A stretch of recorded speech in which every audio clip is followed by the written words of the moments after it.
ទេសភាពស្រុកស្រែបងប្អូនអើយ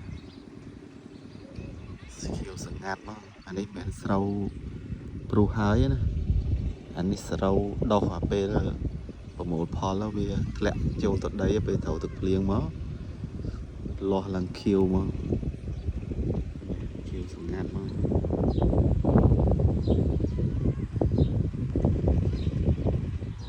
កូនថ្មីកូនខ្ញុំឯងបាយខ្លាំងណាវិញស្បាយអញ្ចឹងមកយើងកាលនោះក្មេងធ្វើខ្សែមានធ្វើអញ្ចឹងណាឯកដាប់ខ្សែឆ្ងាយអូដល់ខែធ្វើខ្សែនេះកាលនោះទូច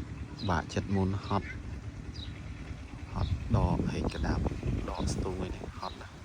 អ្នកខ្សែហត់ដល់ខែធ្វើខ្សែនៅឆ្ងាយឯហ្នឹងហេកប្របាសគ្នាធម្មជាតិមកខ្យល់បរិសុទ្ធមកបងប្អូន